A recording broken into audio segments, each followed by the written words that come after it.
আপনার জীবনের লক্ষ্য এবং ইচ্ছা শক্তি যদি এক থাকে তাহলে আপনাকে কেউ হারাইতে পারবে না।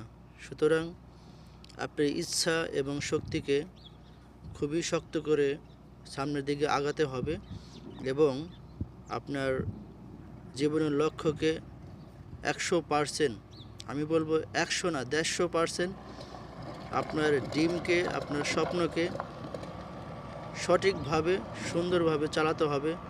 তাহলেই আপনি বড় হতে পারবেন, আপনি লক্ষ্যে পৌঁছাতে পারবেন। এই লক্ষ্যে পৌঁছানোর জন্য আপনার অনেক বাধা, অনেক নিন্দা, অনেক কথা, অনেক অপমান, অনেক কিছু আপনাকে সহ্য করতে হবে। সুতরাং এগুলো ত্যাগ স্বীকার করে কে কী বলল এদিকে না তাকিয়ে, কে কী বলল বা কে কী আপনাকে শোনালো, কে খারাপ বললো কে ভালো বলবো এসব আপনার যায় আসে না। এগুলোকে আপনি তাওয়াক্কুল করবেন না। ইনশাআল্লাহ আপনি নিজের লক্ষ্যে আপনি পৌঁছে যাবেন, ভালো কিছু হবে ইনশাআল্লাহ। সুতরাং সঠিক নিয়ত রাখুন।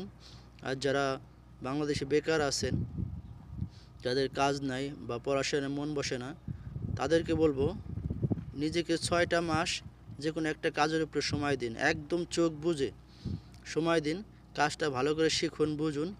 তারপরে কোনো একটা দেশে, ছোট একটা দেশে হয়তো আপনার সামর্থ্য অনুযায়ী কোনো একটা দেশের জন্য অ্যাপ্লাই করুন, চলে আসুন।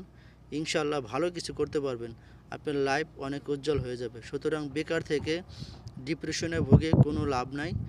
কেউ আপনাকে এই পৃথিবীতে কেউ আপনাকে আপনাকে খাওয়াবে না, পড়াবে না, আপনার ভবিষ্যৎ করে দেবে না। সব কিছু আপনার নিজেকেই করতে হবে।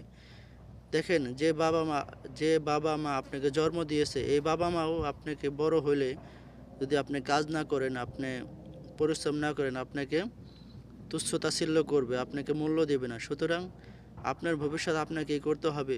কাজ করুন, পরিশ্রম করুন, নিজের লক্ষ্যকে অটুট রাখুন। ইনশাআল্লাহ আপনার লক্ষ্যে আপনি পৌঁছে যাবেন। সবাই ভালো থাকবেন। আল্লাহ হাফেজ।